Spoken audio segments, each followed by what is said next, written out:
All right, we live, Bina, we live. Hello and welcome to Bonus Culture. Good morning, Sil. Good morning, Grain. And good morning to everyone who is going to watch us live and record it later. You all are most welcome to be part of this Bonus Culture because we Well, all are part of Bonus Culture, whether we are aware of it or not. Because universe is about moreness. Naturally, universe is about moreness. Innately, universe is about moreness. uh, If we see that, we can see in every aspect of life bonus. There is always more, oil, always. oil, It is something oil. like we just need, if we start paying attention, then we will see that. It is just a matter of attention. We try to see and then we will find that. So we Well, are here in the modernist culture and we were, okay, not here yesterday because of course appropriateness. And we were busy doing something. But before that, Sil shared about his Vegas time he spent there at the authors conference, and he shared something. Of course, I was feeling a bit not so satisfied with his sharing because he gets into this sharing of like okay how to do the TikTok and other things, which is of course valuable. But I was keen to know more about what he was experiencing as a person being there oh, interacting with so oh, many people and how was their energy, what was the awareness he was perceiving, what was the energy he was perceiving there. I was keen to know more about this thing oh. because and also I was trying to interrupt him. I tried at least once when he was sharing about the TikTok and other technical stuff. Why I was doing that, my intent was because these are just okay, these are valuable, of course valuable, and he connected it to still connected it with the moreness or like always. But this is something I'm practicing in my life, to not get into hurry of sharing. Not get into what? Oversharing, into hurry of like, oh, Oh, I need to share, oh, like oh, not share right not now, not here to right not now. to be Whenever too we much get in a something, hurry to share. Ah, I got you. Okay. exactly. Yeah. Yes, because this is something I realize that people get into this helping mood and Yeah. sharing No, mood. no, no, no. Yes, right? Because whenever they get something valuable, profound, with all their earnest goodness, they want to Yeah. share it immediately with others, Yeah. which Yeah. is by implication giving us a message that I don't need this, but other people's do. Well. First thing.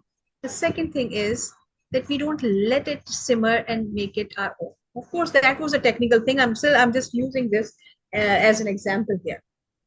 But making it own requires a bit of time. Even when you completely understand and you feel that, oh, super confident, this is perfect. I know. But let it be for some time. Just stay with this. And then it is like okay when you are out and you are just okay waiting at the bus station or train or whatever, you're sitting on a bench and someone else also just come and sit next to you.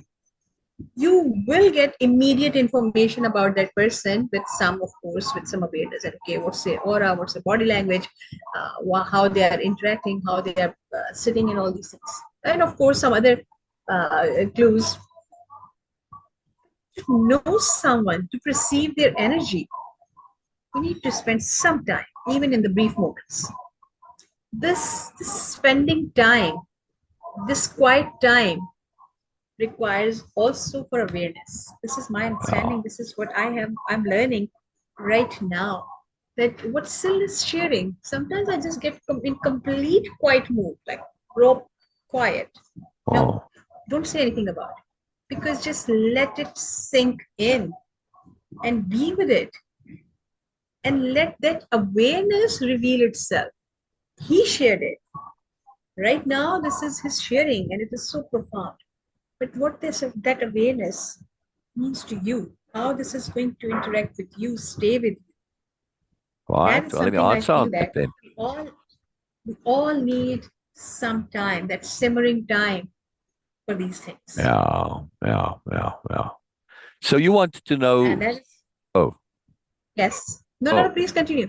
He wanted to know about my perception of Las Vegas itself, the energy, the people, stuff like that. Yeah. Yes, the city, the people, the event, everything. Why? Well, first of all, in Las Vegas, for me, and I feel this is not only my perception, there is a different energy. And there's definitely Yes. a different energy when you are on the strip or downtown Las Vegas as opposed to going out into regular Vegas, right? Which is typically North Uh-huh. Las Vegas, right? When you go, we drove around a bit, and I shared with Bina, and we didn't Yes. go too far into it. But when you do, now you get to where the people that work in Vegas, where they live and shop and go on. It's like any other city in America, right? But you can feel that drop off in energy very quickly because we drove around a bit and we went past kind of some residential, bit of industrial, and it was very noticeable the energy difference, right, Bina? You could see it in the architecture, building, everything. So Vegas itself, when you're on the strip and in the casinos and that, there's definitely a higher energy because the people that are there, they're on vacation, they're having fun, right? And and that's infectious because everybody's on a very positive high. Even the employees, all right, it's their job too. But you go other places, you don't quite feel that same energy. There's definitely a hyper energy in Las Vegas, and it's very cool. Excuse me, it's very cool. It's very fun, very different. Yes. And Hmm. also now in the author conference, this was most excellent as well. All right, now in the author conference, you're not necessarily feeling that Vegas hype energy because the people are coming for the author conference. And many of them have been before, or most even in previous years, and they're not coming to the author conference with Vegas in mind. Actually, I didn't really meet anyone who came and, oh, it's cool to be in Vegas and I can't wait to go out and go to the casino or whatever. Right? That's just wasn't part of the author's mindset and vibe, right? So the Vegas mindset wasn't there. Actually, some of the authors were very introverted and all this. And, oh my gosh, Vegas is very overwhelming. One guy specifically said that to me. So you could see that in some of the authors, right? Who are, when they go back home, they're in their own bubble and they're very introverted. They don't mix and socialize very much. They just write their story, right? So for those people, Vegas is too much. They don't care for it. They don't like it even. It stresses them. Now, though, in the author conference, this is very different, right? And oh, Bina, I'm explaining it all to you, and now you're not here. Anyhow, in the author conference, you get a very different vibe and a very different mind because inside the author conference, everybody's there now. They want to be there. Yes. They enjoy being there and they're coming specifically for the author mourners. And there was a lot. There was a lot in this, right? And this Yes. sharing, Venus back, brilliant, brilliant. The sharing, the understanding, the awareness, right? This is really cool. And also in the author conference, this is a mood that's very particular to the author conference. It is incredibly supportive. Yeah. So when and in between, okay, so the way it worked, at least on the first day, in the big lobby, kind of right where you come into in the conference center, and from this, it's like a big, well, a lobby is a good way, but it's kind of a big lobby, and from this lobby, there's doors going into smaller rooms, and then you walk around in a little way, and then there was the big center, the main convention center for the bigger events. Right. So, Bina, while you had dropped there, I was explaining about in the convention center, right? There's sort of like a Okay, lobby, and just then for a from few there it seconds. went off into So please doors and the bigger one. All right. Anyway, and so yes. when we first got there, we had all the vendor tables and then the seminars, the talks on whatever it is, how to structure your book's character, whatever, how to promote market, every aspect of writing that you can imagine. They had 192 talks. The point I'm making, I don't want to go into details about convention. But the point I'm making, in that lobby, the first day they had vendors there, but there was also a hangout, and then they put food out and coffee and all this, right? So in between the seminars, you'd hang out in this lobby, right? Because the seminars typically ended 15 minutes, 45 minutes, and then on the hour was the next one. So you had Mm. 15 minutes in between. All right, Uh-huh. now sometimes you'd be hanging out, you talk to the speaker a little bit, but there's a lot of opportunity to hang out and connect with the other authors. It's designed that way, right? And when we did hang out like this, or in the talks too, sometimes it's open question, and some of them were meetups. They called meetups. It's more informal. The person's not giving a speech, and everybody's talking and chatting, and all right. And whenever the new authors come, well, what's your genre? What do you write? Well, my name is Mary, and well, I'm not published yet. And they would always be a bit apologetic, right? I'm not published yet. And every time the published authors, and some of them are very successful, multiple hundreds of books, literally, they would be a bit irritated by this, and a bit, like, come on, don't. They didn't say it, but I said it to them. I said, don't apologize for being a new author. Claim the fact that you're an author. If you're writing and you're going to publish at some point, that's it. Even if you don't intend to publish, if you're writing, you're an author. That's it. Claim it, own it. And they're like, oh, okay. And then I said, just notice how the published authors, how they don't like it when you're a bit awkward and uncomfortable in being new. Yes, and how they are encouraging you to not be that way. They didn't say claim it. I'm saying claim it. But when you understand this is what they want you to do, oh yes, supportiveness, right? This was really massive. And oh, I'm a new author, and sometimes they would applaud. Yes, good for you, well done. Very, very, very supportive, and also just the openness.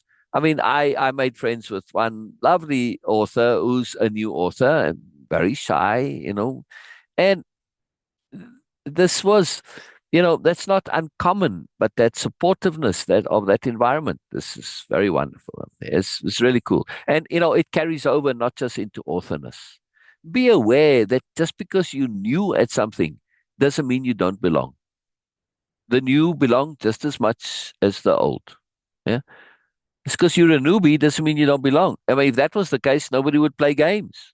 Once they've been around for a little while, because in any of the games that you play that have been around for a while, there's a bunch of veterans that have played the game. They know everything about it, and they're also very supportive of newbies. So the only people who aren't supportive of newbies is newbies. Claim being a newbie, own it, enjoy it. So, man, I'm happy to be a newbie. I'm thrilled to be an author, to be here. I got so much to learn. Well, everybody's got a lot to learn, whether you're a newbie or not. You see, doesn't matter. But in life in general, we are kind of perpetual newbies in life. And it's that to me is the carryover, the moreness. But it was really wonderful to be in a supportive environment. Oh, so that's the other thing. So in the main convention center, the big one, right, where they had where there were bigger things going on. When they started up, they put typical convention seating, and then at the back they put round tables. And so when I came, everybody was sitting there at the round tables before the thing had started, the first big talk. And it's like, okay, I saw what was going on. Well, I need a place to sit. And man, and I realized that, yeah, crashing a table is not only required, but welcome. Right. So I went up to the first table and I had a look. And it was a very interesting table. There was a bunch of women. Okay. So would you mind if I crash? Okay, sure, no problem. So, well, my luck that the first open chairs at a table full of women score me. Anyway, they all thought it was funny. So anyway, at least they enjoyed it. My point is they welcomed it, right? And then we shared and we talked. And, mostly when people share like that, oh, where are you from? Now, I said, no, I'm not going to do this. And I said, what's your genre? Wow. Of course, you're talking about your stuff now. You light up. Why are you writing? What are you talking about? And we went all around the table, and this was fantastic, right? And many of those that I connected to on that table later on, hello, how are you? And how cool, how are you enjoying the thing? What did you learn? What's important? You make connections, you make connections, you make connections. It's not hard. All you've got to understand is that when it's in an environment like that, that little bit of forwardness, which I grew up not. It was a big no-no, right? And being modest and being humble and not being forward. This is a very big deal culturally, right? And it's something that I subscribe to because it's innate politeness and courtesy. Yeah. So kind of pushing yourself into a situation, this is, back in the day, absolute no-no, except at other times it is appropriate. And this is the philosophy of appropriateness, which is what we're all about. Yes. Mourner's culture is founded on the philosophy of appropriateness. It was appropriate to crash. I called it crashing, right? It was absolutely not just appropriate, but welcomed. Yes. So this is, oh, great. Oh, wonderful. And they love it that somebody's new is coming in. And this was very cool. And also when people walked up to the table, please crash. We love crashes. I would always say, oh, okay, thank you. Very simple stuff. But I think that if I were the organizers and there are new ones there, I would make it a bit more clear in your program. Hey, you know, crashing is welcome, crashing. I actually recommended they have volunteer table hosts because this round table thing was something they sort of experimented with, but next year they're going to do it even more. So, somebody like me, okay, I'll volunteer to be a table host. Yeah, I'm good at it. I know what I'm doing. I know exactly how to get things going, get people, make them comfortable, right? I have those skills. And a lot of people do. I'm not the only one. So I'll volunteer and you get a little different lanyard color because they had the lanyard with your badge on it. And some of them who were presenters had a different color lanyard. Okay, you're a table host. You get whatever, a purple lanyard. So in your preceding, you say, look for then you see, oh, here's a table and it's got a table host. Now you know somebody's there, you can join, and they are going to be responsible for keeping things going and chat and all this. So you don't have to say anything. You don't have to feel awkward. It's not, well, what am I going to say? What am I? Somebody else is going to be doing it. And they know, they're going to welcome you and pull you in. I thought this is a very great idea. And I think the presenter, the main guy, the organizer who runs it, Joe Solari is his name. I think I mentioned it to him, and okay, he got a lot of ideas. How many will stick in his brain? I don't know, but going forward, the main point I'm making is that you're facilitating interconnectivity, and that's what it's all about, right? So I didn't do it initially, but I will certainly next year. I started doing it later because I saw somebody else like, okay, I'm learning, with a name tag, don't just exchange business cards. Have the person hold up the name tag and take a photo. Yeah. So you get the name, and on the name tag, there are little stickers that where you from, kind of like Southwest, just regionally, but also what your genres were, right? So you could see, oh, sci-fi, nonfiction, whatever. Some had very many, some just had one, but also you can connect the face to the name, right? Which is very helpful. So simple things, simple things. But the point I'm making is about what you're saying in terms of the vibe and the mood, Bina. Supportive, open, learning, growth. Doesn't matter who they Perfect. were, supportive, Perfect. open, connected to learning and growth. I mean, I met quite a few different authors there who had written literally, who have published more than 100 books. Yeah. So they've been around. Wow. Yeah. Yeah. Wow. Yeah. It's amazing. And some of them are big, they've done Hollywood movies and big shot stuff. Or you can go talk to them anytime. It's really interesting. So again, uh, to be aware that when you're in an environment, you have to adapt to the environment, not to what you usually do. Typically, okay, somebody's a bit of a celebrity. I don't want to go and bother them and approach them, out in public. But in that place, there, they want you to come because that's why they're there. Okay. See? Make sense, Bina? Yes. Appropriateness. Does that answer your Yes. question or is there more? Yes. Please ask more questions if that doesn't Yes. answer your Yes. question. Yes. Yes. Yes. Yes. This is exactly what I was keen to do. Because Very good. this is something you don't find that event has Exactly. independently, event has its own energy, authors has their own energy, and of course the mood and the vibe of this, Yeah. Yeah. The mood and the vibe was everything. wonderful. I mean, I had an absolute blast. It was just a great joy to be there. I got to tell you, it was very wonderful, very wonderful.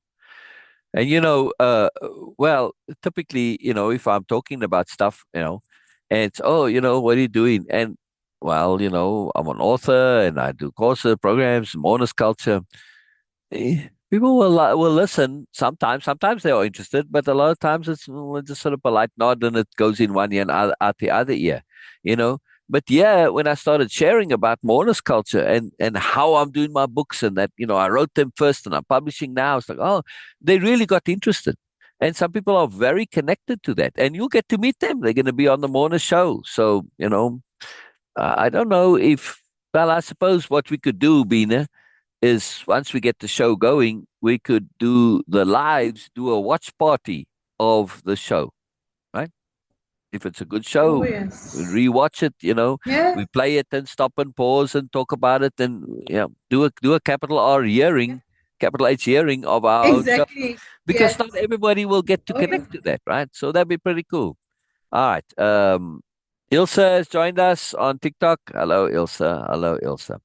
Uh, let's continue with our reading. So where are we at with Carlos? We're reading. Carlos is doing a capital R reading, which is layered, looking at the mourners, looking at the depth, bringing extra to it, bringing our mourners to bear it, connecting it to mourners culture, etc., etc. So we're doing a lot with our reading, and we're on book two, which is the task of perceiving.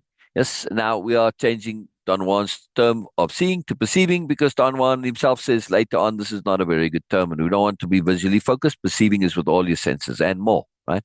And now he's looking to get Carlos to perceive because Don Gennaro gave him this wonderful opportunity and he didn't. He wasted it all. And so Don Juan says the only way to do this is to smoke the little smoke again. And Carlos is a bit reluctant and he's very hesitant, but he does it anyway because he's very keen to learn to capital P perceive. All right. And this is where we're starting. So I'll read Don Juan and Bina will read the rest. All right. You need to share the screen. Oh, that's right. That's right. Thank you, Bina. Thank you, Bina. Thank you, Bina. And let's do share screen. There we go. There we go. And we see Carlos as, his fears, his insecurity, all this, right? I mean, we have to understand that Carlos is very insecure, and he's got issues a little bit, but that's what makes Carlos so wonderful for this. The universe selected him with all his peculiarities, so that we can get the benefits out of it. And we have to always keep that universal intent in mind to understand that nothing is random. There's a logic to everything. Yes, yes, you have choice, but it doesn't mean that your environment is random. The environment is there for you to make choices, to stimulate you to make particular choices, you know, that are necessary for you. Yeah. So in this case, look here with Carlos, right? Don Juan says to him, "You don't want to lose your clarity, do you?" Still, it's still a bit blur for me. So please continue. Oh, I will join okay. as soon as. Tell me when it's clear. Just say clear, and then you jump in, right? That's very right, Don Juan, I said. He laughed with apparent delight. Clarity, the second enemy of a person of knowledge, has loomed upon you. You're not afraid, he said reassuringly, but now you hate to lose your clarity. And since you're a fool, you call that fear. And get me some charcoals. His tone was kind and reassuring. I got up automatically and went to the back of the house and gathered some small pieces of burning charcoal from the fire, put them on top of a small stone slab, and returned to the room. Come out here to the porch, Don Juan called loudly from outside. He placed a straw mat on the spot where I usually sit. I put the charcoals next to him, and he blew on them to activate the fire. I was about to sit down, but he stopped me and told me to sit on the right side of the mat. He then put a piece of charcoal in the pipe and handed it to me. I took it.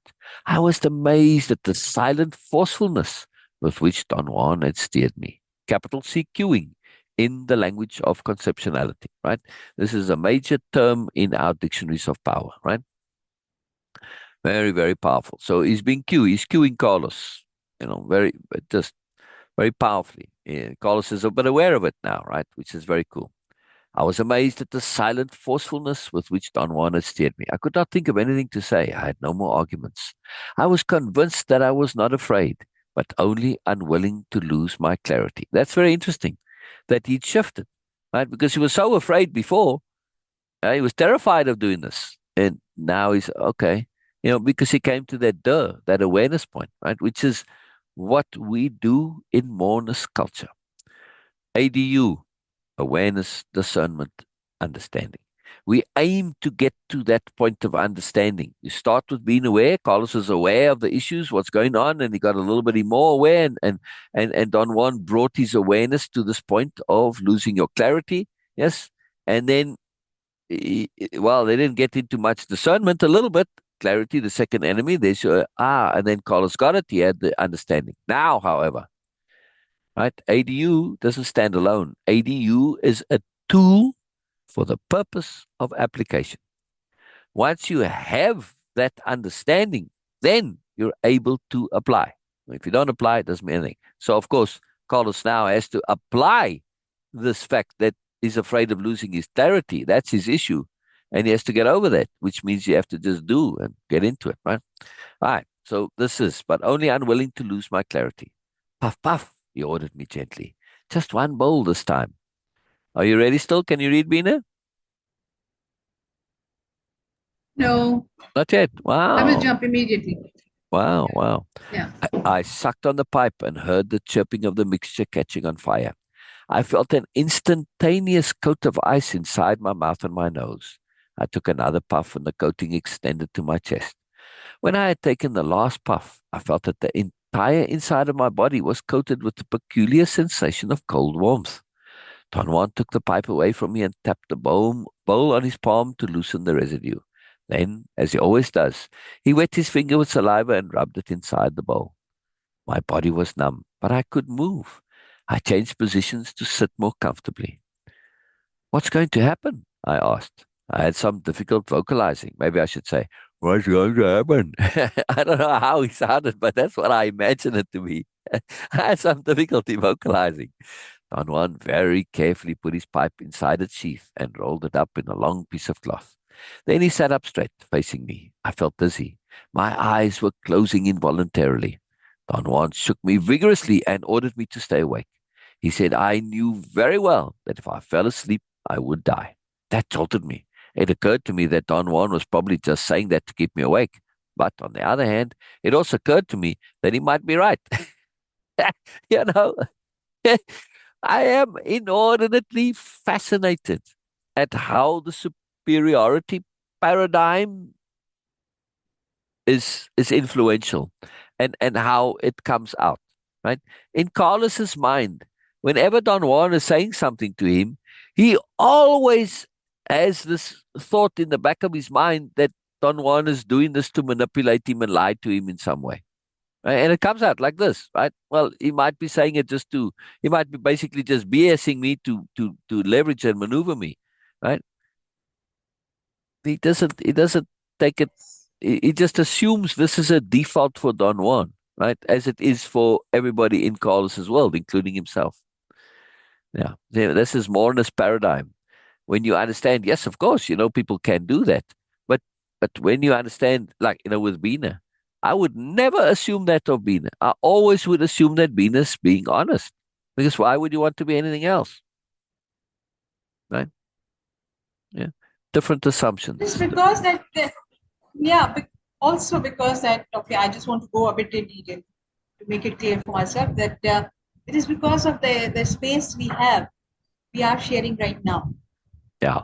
There is Yeah. nothing other than being honest. Exactly. Yeah, what else? Exactly. And when Why you not? understand, exactly. And when you were in mourners, when we understand that being honest and particularly self-honest leads to so much.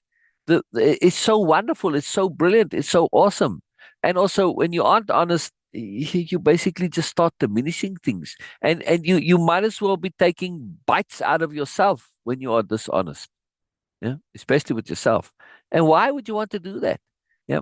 It's only because in superiority paradigm there is a artificial value. The value is real, but it's an artificial criteria that makes it valuable, and that's very sad. Which is why the superiority paradigm is so devastating because it kind of in a way creates an environment where lying almost becomes a necessity. That's horrible. That's really horrible. Yeah, it's a terrible thing. So anyway, very cool. But my point is, I'm just amused, that he always has this doubt as to Don Juan's intent and motivations, and he doesn't. Well, let me put it this way: there's a side of Carlos that respects Don Juan no end, that knows Don Juan is more. But there's the other side, the superiority paradigm side, that always has these doubts, right? He hasn't quite stepped fully into that world yet. And it's because he doesn't have the sophistication yet to do it. And that's why Mourner's culture, we explain the nuance of what's involved.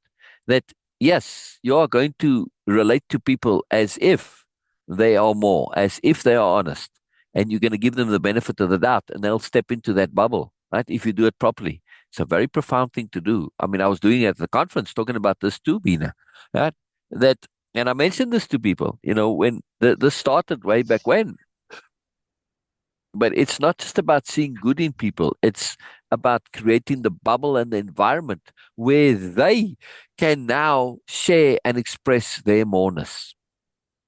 And you're opening a door for them, right? And that was huge. That was huge, right? And I do this on a regular basis. I've been doing it all my life. But when you understand the mechanism involved, it doesn't mean that I switch off from being aware of their nonsense. No, I just don't emphasize it. I de-emphasize it to the point that the other person will quite legitimately think I'm not aware of their nonsense, but I am. I'm just de-emphasizing it out of existence, but I don't completely. It's not. It's not that I get to a point where I'm totally unaware of it. It's way down there in the back, right? But it's completely de-emphasized, and I've created their 1%. I've made into the 99.9%. Yeah, and that is a big, big, big, big deal. Very big deal. Oh, it's a queuing in a positive way, very positive way. And then when you interact with people, you get all that moreness that they hide because superiority paradigm. As soon as you have a little bit of moreness, it wants to push you down, right? Oh, very sad business. Anyway, yeah, let's continue. Where were we? That jolted me. It occurred to me that Don Juan was probably just saying that to keep me awake. But on the other hand, it also occurred to me that he might be right. I opened my eyes as wide as I could, and that made Don Juan laugh. He said that I had to wait for a while and keep my eyes open all the time, and that at a given moment, I would be able to see the guardian of the other world. Wow. I felt a very annoying heat all over my body. I tried to change positions, but I could not move anymore. I wanted to talk to Don Juan. The words seemed to be so deep inside of me that I could not bring them out. Then I tumbled on my left side and found myself looking at Don Juan from the floor. He leaned over and ordered me in a whisper not to look at him, but to stare fixedly at a point on my mat which was directly in front of my eyes. He said that I had to look with one eye, my left eye, and that sooner or later I would perceive the guardian. Right? So yeah, this guardian really needs to be in a capital G. Right? It's a very particular thing here. Very unique. It's not just a regular guardian, right? It's the guardian. It's kind of its name almost. Um, I fixed my stare on the spot he had pointed to, but I did not see anything. At a certain moment, however, I noticed a gnat flying in front of my eyes. It landed on the mat. I followed its movements. It came very close to me, so close that my visual perception blurred. And then, all of a sudden, I felt as if I had stood up. It was a very puzzling sensation that deserved some pondering, but there was no time for that. I had the total sensation that I was looking straight onward with from my usual eye level, and what I saw shook up the last fiber of my being. There is no other way to describe the emotional jolt I experienced. Right there, facing me, a short distance away, was a gigantic, monstrous animal.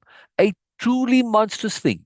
Never in the wildest fantasies of fiction had I encountered anything like it. I looked at it in complete, utmost bewilderment. The first thing I really noticed was its size.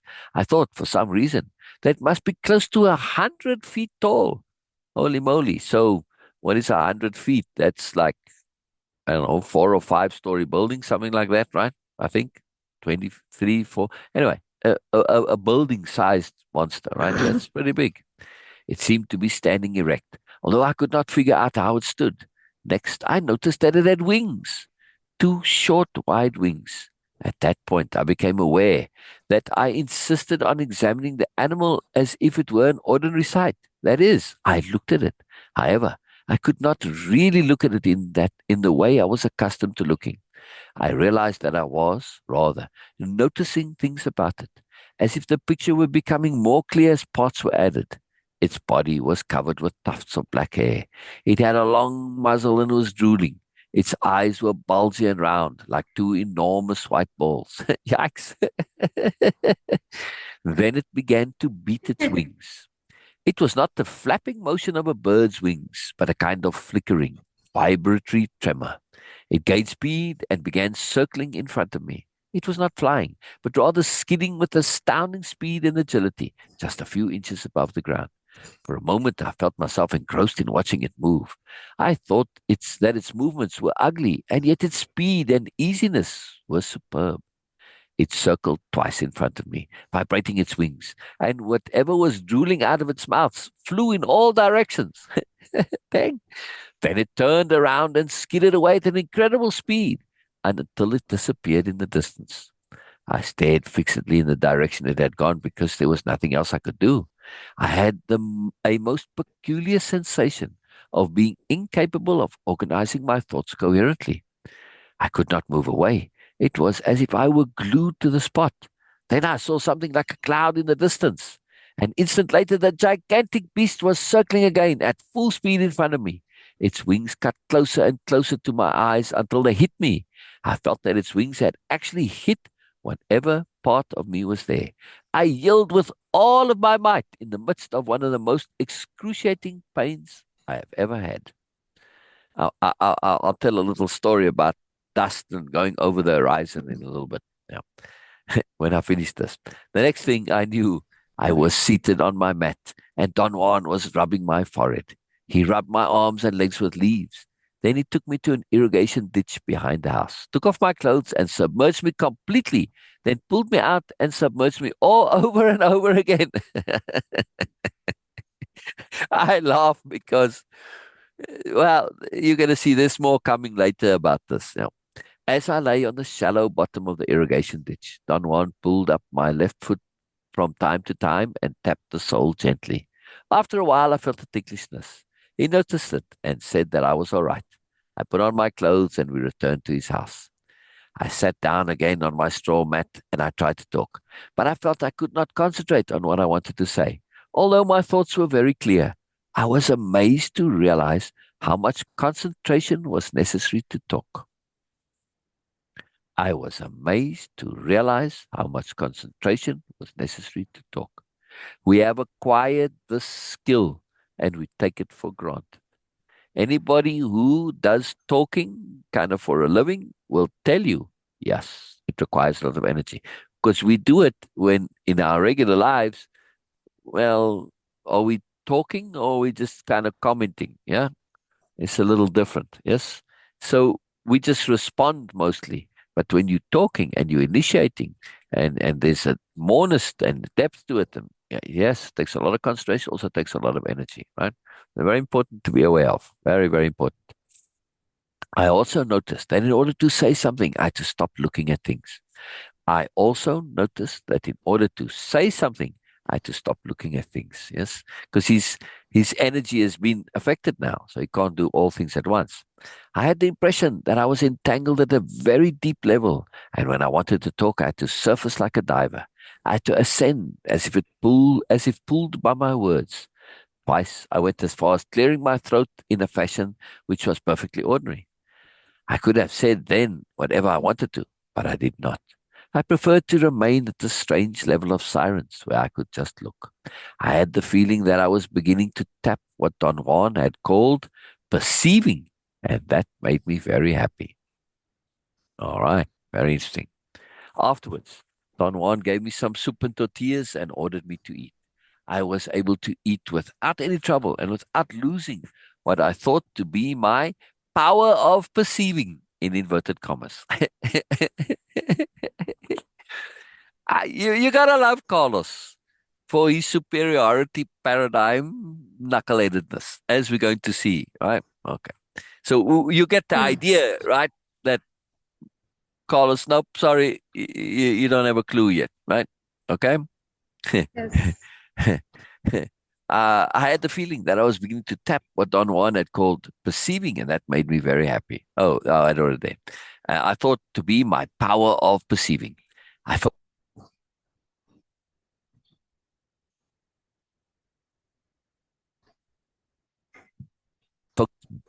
I struggled to perceive until it was quite dark. I finally got tired and lay down and went to sleep. I woke up when Don Juan covered me with a blanket. I had a headache and I was sick to my stomach. After a while, I felt better and slept soundly until the next day. In the morning, I was myself again. I asked Don Juan eagerly, "What happened to me?" Don Juan laughed coyly. "You went to look for the keeper, and of course, you found it." "But what was it, Don Juan?" "The guardian, the keeper, the sentry of the other world." Don Juan said factually. "I intended to relate to him the details of the portentous and ugly beast, but he disregarded my attempt, saying that my experience was nothing special, that any man could do that. Any person could do that. I told him then that the Guardian had been such a shock to me that I really had not yet been able to think about it." Don Juan laughed and made fun of what he called an overdramatic bent of my nature. Yes, yes. It's that inherent narcissism which leads to that. "That thing, whatever it was, hurt me," I said. "That was as real as you and I." "Of course it was real. It caused you pain, didn't it?" As I recollected my experiences, I grew more excited. Don Juan told me to calm down. Then he asked me if I had really been afraid of it. He stressed the word really. Oh, I was petrified. Never in my life have I experienced such an awesome fright. "Come on." "You were not that afraid.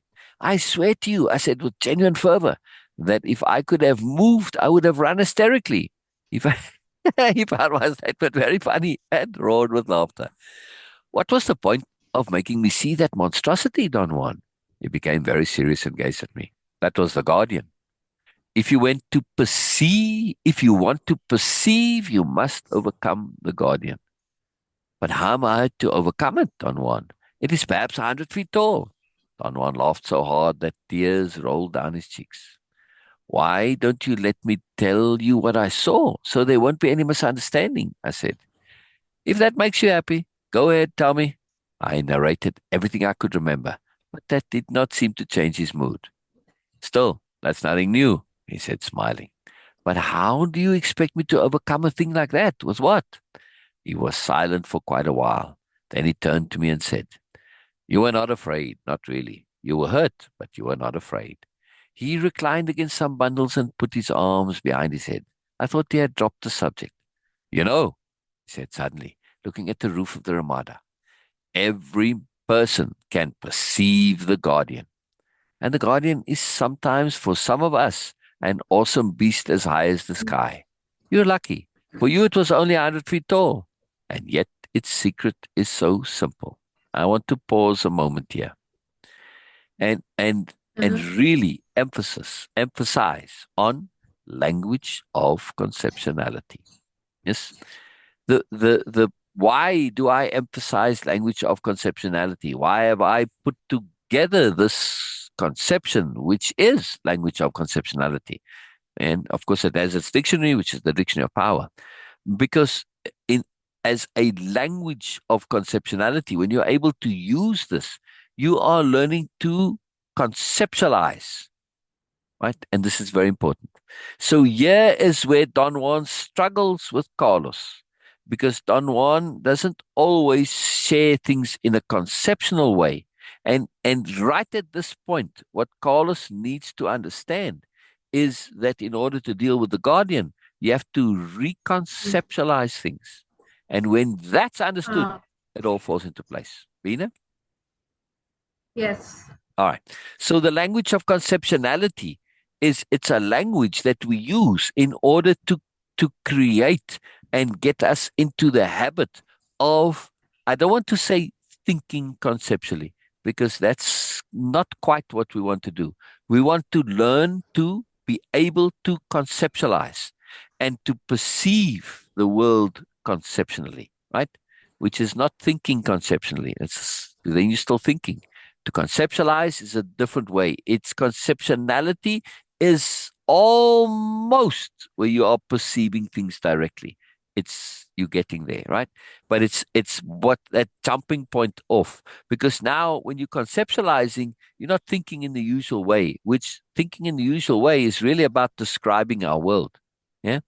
Conceptualize enables us to connect to that which we before had never experienced. See? Mhm. Conception implies creating something new. Yes. So we're Yes. practicing this mindset of creating newness and being able to perceive it.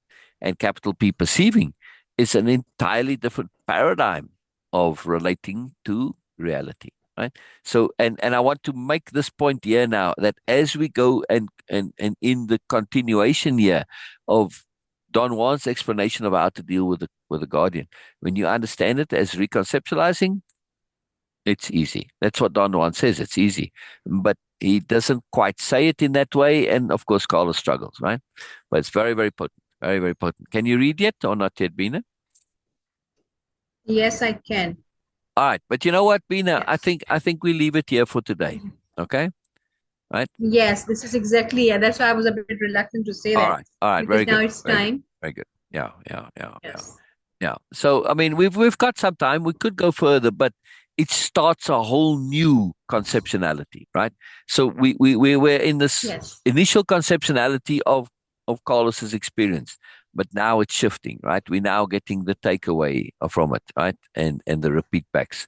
But you know, Don Juan is going to share the moreness, and so we're in a whole space, and I want that to be a focus. Brilliant, brilliant, brilliant. Plus, you know, we have lots of stuff that we need to do. So all good, all good, all good. I thought I'd stop sharing and I clicked stop share, but it didn't stop sharing. Oh, there we go. There we go. All right, very cool. Before we go, let's just check to see if there are any comments. And anybody joining us? Only Esad joined us. Hello, Esad. Yes. Yeah, I love that. Always have some fun with that. All right. So, That was really interesting because I was seeing my comment there when I didn't make that. So I was like, ah, oh, oh, yeah, that is very. You didn't comment there. I did later, but I was Oh, seeing it before making that. oh, oh. Hello and welcome to Mona's Culture. Yes, yes, yes, yes. Wonderful, wonderful, wonderful. Absolutely wonderful. So let me give you a love and a smiley face there. All right, very Okay. cool. So Faisal is busy doing that. Wow, Thank we're you so done. much for sharing Yeah. about the Vegas also, and also personally, again, I feel that it's a kind of like Don Juan, with all due respect, but your assumption, because you know things, your assumption that other person Yeah, will be yeah, automatically into this. yeah, yeah, Uh, Carlos, okay, again, I would say that, okay, he is coming from a different paradigm and so amazingly helpful for new people to try to understand these things. Because as Sil shared one of his stories about aliens, and he mentioned something about that, okay, how aliens are going to understand things. I yeah, feel Carlos exactly like that. yeah, You will find it funny because when you are over yeah, that aliens yeah. don't know that, but it Right. applies to people also. Yep, If they yep, belong to something completely different, and your things, your yep, ideas, your way yep. of being is completely alien to them, they are going to ask these type of questions. Right. For you, it's duh, but again, Exactly, way of impeccability is amazing concept exactly. that nothing is can be obvious until Right, you make it right, obvious. right. And that's the key to conceptualizing is to understand paradigms. When you understand that, Yes. hey, I'm operating from my paradigm, but when you start to realize, oh, there's another paradigm that applies, now it changes everything. Yes, and very, very, very key. Yes, I mean, for instance, when I grew up. and watching TV, typical movie or sitcom. And very often there'd be, oh, food fight. This was absolutely Yes. horrendous from my perspective Yes. and that of everybody next door to me. Oh my God, these people are throwing food around.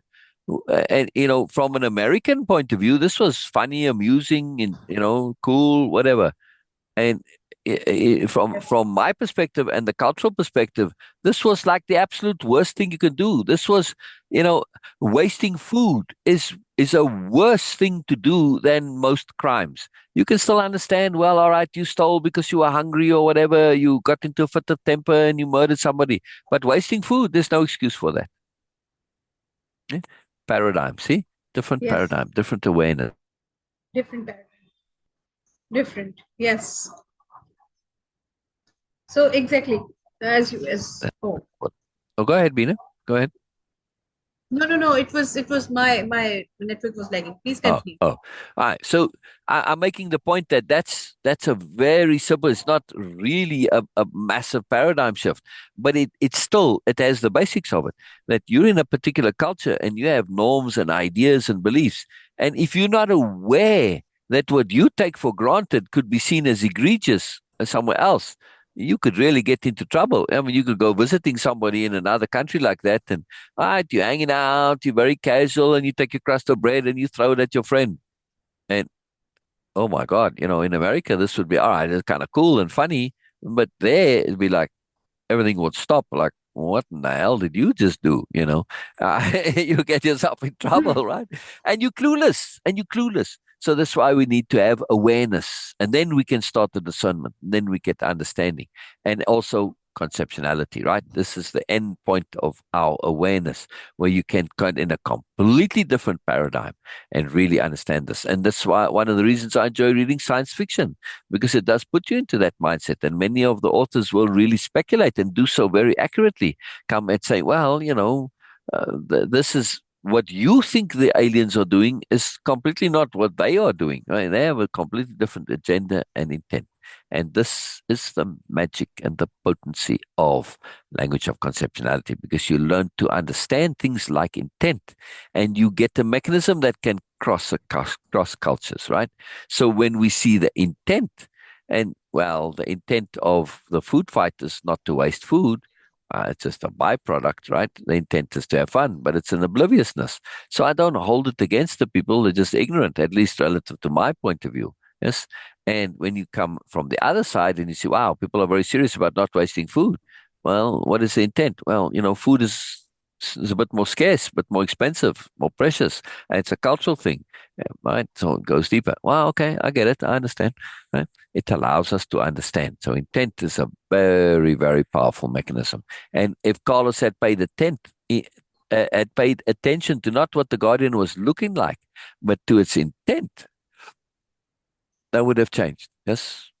And again, Don Juan's, as wonderful a communicator as Don Juan is, I feel if he makes this clear to Carlos, as we'll see tomorrow, be a game changer. All right. So, intent is an incredibly, incredibly potent conception. Right? Very potent. Conceptuality is ridiculously potent. That's why it's called the dictionary of power. Intent with a capital I is in there, right? To really understand what this is. Changes everything. Changes everything. All right. On that note, we go. Yes, Bina? Yes. Thank you so much, everyone, for joining us, and thank you so much, everyone who is going to watch us record it. If you by chance can find us, please do click like and subscribe to the channel, because by doing so, you are going to train your online algorithm to bring more such value into your life, which is directly connected to your life algorithm. Yes. Attention is the real magic, real mantra. Okay, Oh, yeah. Oh, yeah. Oh, wherever yeah. you are going to Oh, pay yeah. attention, Oh, yeah. universe is just going to maximize it for you. Right. And we Be had this very in the mindful story. about. Carlos, Yes, because of the little smoke, it affected how he was paying attention. Yes. Then that became the guardian. yes, Uh, Isn't that interesting? yes, yes, Brilliant. Brilliant. All right. yes. All New right. currency, is attention, and of Exactly. course the time you are Exactly. investing. So please do pay Exactly. attention. Be really mindful about your attention, where you Yes. are spending time, where you are focusing on. Yes. You will be amazed at how much you will notice Yeah. Yeah. Yeah. and Yeah. receive more. Yeah. Okay, Yeah. thank you so much for joining us. We will see you guys tomorrow. Bye Bye for bye. now. Bye bye. Bye bye. Bye bye. Bye bye, everybody. And meeting